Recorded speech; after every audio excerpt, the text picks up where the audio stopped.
밤에 여자분들 머리 감지 마라는 얘기를 들어본 적이 계시나요? 예, 이런 얘기입니다. 밤에 여자분들이 머리를 감으면 그 머리카락을 아주 요물 짐승들이 딱 하나 주워가지고 탁 그걸로 덮어쓰고 펑 하고 여자로 변장을 해가지고 머리를 늘어뜨리고 오 나오는 이런 귀신이 내가 나온다고. 이런 게다가 또 밤에 절대 손톱 발톱 깎지 마라. 손톱 발톱을 깎는 순간에 귀신들이 막 몰려오고, 또 사람 몸에서 떨어지는 그 손톱 발톱의 끝에 인간의 전기가 아주 많이 모여있기 때문에 귀신들이 그걸 맛있는 밥으로 먹는다고. 또 그런 얘기도 있습니다. 밤에 손톱 발톱 깎아 떨어진 것을 쥐가 먹으면요, 쥐가 그걸 먹고 사람으로 또 변장한대. 이런 이야기가 많이 저희들은 또 어릴 때부터 많이 들었습니다. 그러니까 밤에 아예 손톱 발톱 깎을 생각도 하지 못하고 밤에 또 모욕도 머리도 안 감습니다. 물론 미신이죠. 다 미신인데, 미신이기 때문에 많은 사람들이 무시하기도 하고 별로 관심을 크게 안 가집니다. 특히 기독교 신자들은 더더욱더 이런 미신에 대해서 아주 단호하게 아주 무시해버리죠. 근데 무시함에도 불구하고 우리 민족 사이에 얼마나 기나긴 세월 동안 이 미신의 흐름이 흘러들어왔는지 괜히 뭔가 찝찝할 때가 참 많습니다.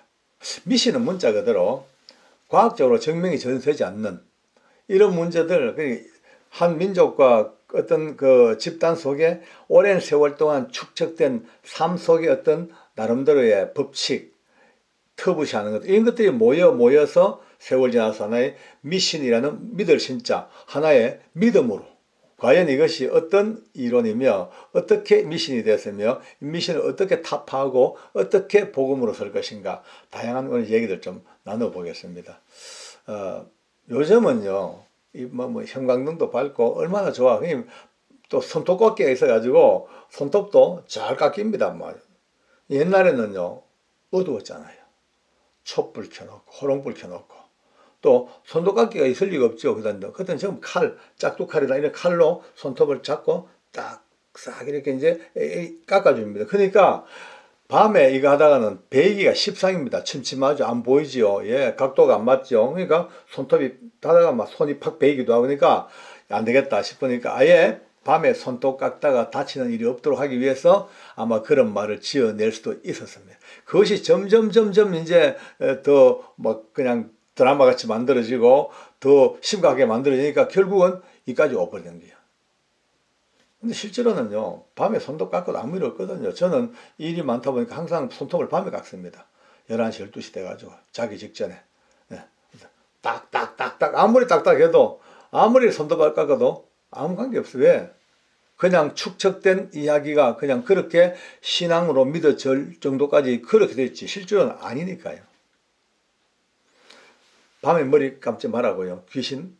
그게 아닙니다. 실제로는 그 밑바닥은요, 밤에 머리 감을 털면요, 머리가 얼마나 많이 날립니까? 낮에 같으면 다 주워가지고 정리하지만 밤에는 안 보이잖아요. 침침한 그 옛날 그 호롱불 밑에서. 그러니까 이것이 위생상도 좋지 아니하고 머리카락 쓰러지니까 집안이 막 그냥 막 이상하고 하니까 아예 그렇게 해가지고 아예 못하도록.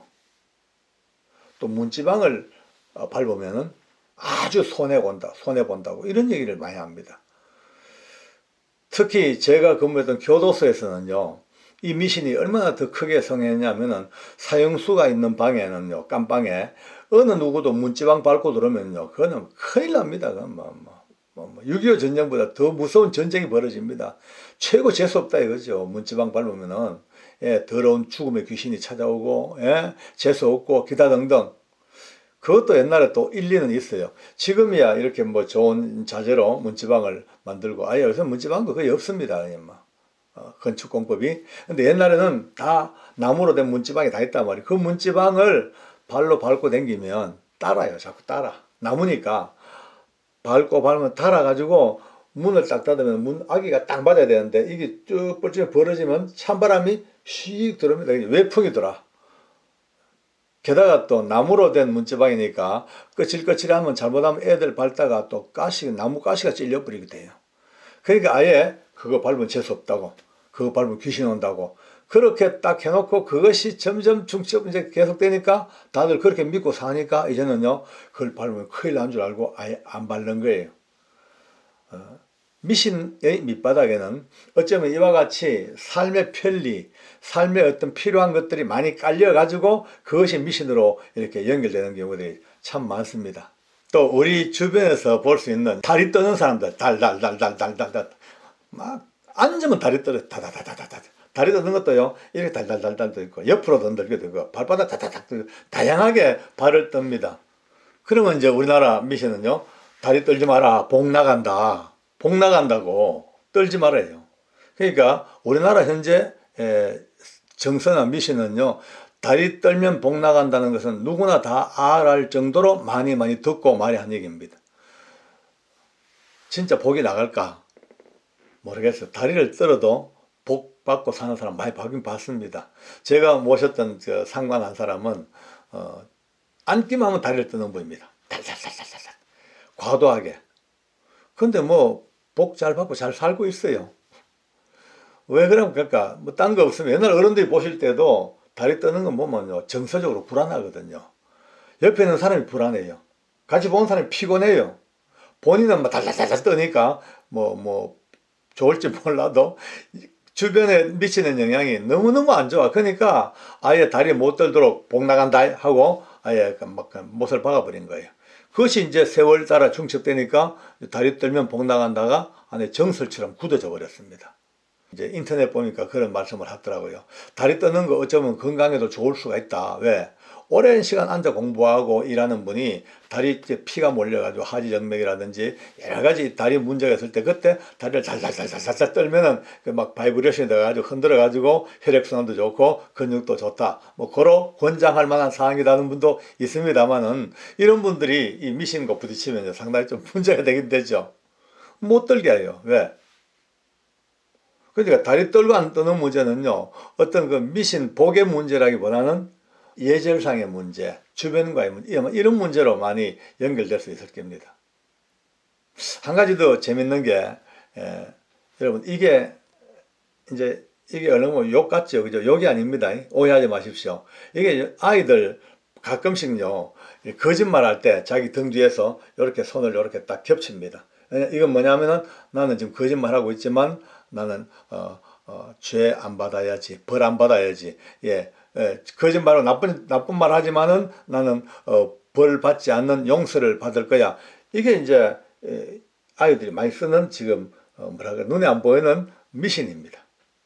이게 어떤 분은 그런 얘기를 합니다. 이게 언제 유래됐냐면 오래됐대. 유래가 몇천 년 넘었대요. 옛날 기독교 신자들이 막 금문당합니다. 로마 병들에게. 너 예수 믿어 안 믿어? 그러면 예수 믿으면 잡아가고 안 믿으면 놔주고.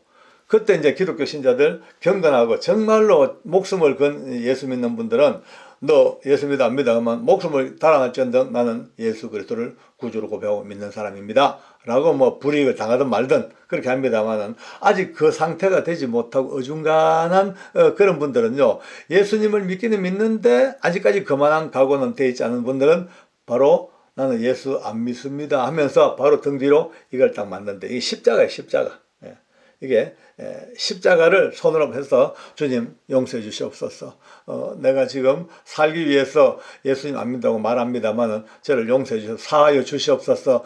그 속죄의 의미로 이렇게 손가락을 이렇게 겹쳐서 십자가를 만드는 그런 얘기도 있습니다. 그런데 이 미신을 완전히 타파하신 분이 한 분 계십니다. 여러분 성경에 보면은 베데스다라는 큰 못이 있습니다. 이 못에 1년에 한두 번씩 천사가 내려오면은 물이 와 그냥 가늘처럼 이제 막 뒤집어집니다. 그때 누구든지 그 물에 제일 먼저 들어가면은 병이 낫는다고. 이게 이제 그 당시에 유대인들에게 준 미신입니다. 하나님을 믿는 율법의 사람들에게도 이런 미신은 퍼졌습니다. 그러니까 그 행각에 그 물에 수많은 병자들이 딱 대기하고 있다가 언제 저 물이 움직이냐? 그러면 딱 보겠다. 물이 움직이면 그때부터 막 다다다닥 달려가지고 앞에 간 사람 잡아 당기든지 뭔지 어쨌든 쫓아가서 드디어 그 물에 들어가서 병 나보려고. 그러니까 수많은 무리가 병자들이 모여서 파글파글 있습니다. 근데 드디어 물이 움직였습니다. 와 하고 막 그냥 몰려갑니다. 근데 성경에 보니까 38년 동안 병을 앓는 환자가 거기 있으니까 혼자 남았지요. 다 내려가 버리고 이 사람 못 움직이니까. 그때 예수님이 너희 뭐하냐 이래 물었겠죠. 뭐하냐니까 이제 하소연합니다. 주여, 저 물만 움직이면은 천사들이 동하는데 다 내려가서 병 낫기로 저렇게 내려가는데 나는 누구 하나 나를 도와줄 사람 없고 나를 인도해 줄 사람 없으니까 이렇게 있으니까 예수님께서 거기서 그 병자의 병을 고쳐버립니다. 여러분요, 이게요 우주적인 미신 타파의 예수님의 혁신적인 메시지입니다. 그 미신, 그 물에 들어가면 낫는다는 그 미신에 사로잡힌 저 많은 무리들, 저 백성들의 무리들 다 미신에 쏠려 내려가지만 그러나 가장 중요한 것은 그게 아니고 예수 그리스도 하나님의 능력, 복음의 능력, 이 미신의 세계가 얼마나 허망한 이야기로 깔렸는가 이것을 바로 알고 바로 예수님께서 오늘 아무도 도와주지 아니하지만 물에도 못 내려가는 이 환자를 말씀으로 고치시는 이 능력이 바로 미신을 다 한 방에 다 잠재워 버리고 오직 주의 은혜로 오직 복음으로 오직 진리의 말씀으로 살아야 간다는 우리의 삶의 지표를 보여주신 것 같습니다. 여러 가지로 많은 헛된 미신에 절대 귀 기울이지 마시고 절대 조금도 거기에 관심 가지지 마시고 우리에게는 오직 예수의 이름, 예수의 복음, 하나님 은혜 그것으로 모든 것들을 잠재우고 영적 세계를 그냥 다 평정해버리는 그런 은혜가 있기를 바랍니다. 기도하겠습니다. 하나님, 참 웃지 못할 이야기도 많고 어찌 보면 참 한심한 이야기도 많지만 그러나 의외로 얼마나 많은 사람들이 여기에 붙잡혀서 지금도 전전긍긍하고 거기에 매여 살고 있습니다. 진리를 알지 못하니까 하나님을 알지 못하니까 하나님의 복음을 깨닫지 못하니까 그렇게 살고 있는데 오늘 우리가 복음을 먼저 깨달았으니 수많은 사람들에게 이것을 전하고 또 저들에게 하나님의 은혜를 전하여서 저들도 자유함을 얻는 그래야 이 모든 미신의 세계로부터 벗어나 하나님의 영광 속에 사는 완벽한 자유의 삶을 살 수 있도록 축복해 주시옵소서. 예수님 이름으로 기도합니다. 아멘.